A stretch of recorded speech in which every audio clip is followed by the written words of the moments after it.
So anytime I need maintenance done at one of my remote Airbnbs, I do this one thing that helps me cut costs. So here's Michael, and he is my handyman out in Phoenix, Arizona.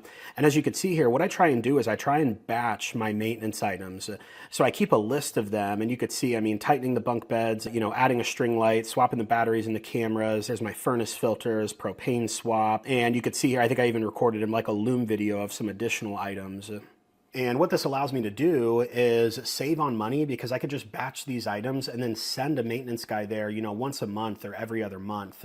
Now, obviously this won't work if you have an emergency going on at your property, but there's a lot of stuff that just, over time you're going to get, feedback from reviews or feedback from guest messages or your cleaners that it's like, okay, within the next 30 days, I should probably knock this out. So I'll just add it to that list and then I'll schedule my maintenance guy, once a month, every other month, and then he'll just go and knock all of those items out.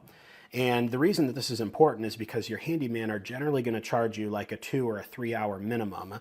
And if I can plan, a good 6 hour chunk, my handyman can knock out, most of the things that I need done at that property. But let's say, when the guest said, hey, those bunk beds were a little loose, I sent my maintenance guy over right away. And then I've got 4 propane tanks at this property. If just 1 or 2 of them went empty and then I sent him over, I'm going to need to send him back over again, to fill the other 2 at some point.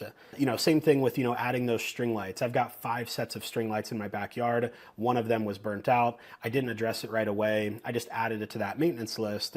And then that way he could go over on his monthly visit and just knock it out. So if you're managing an Airbnb remotely and you're looking to save on those maintenance costs, I recommend you keep a running tab of all of the items that your cleaners have let you know and the guests have given you feedback on.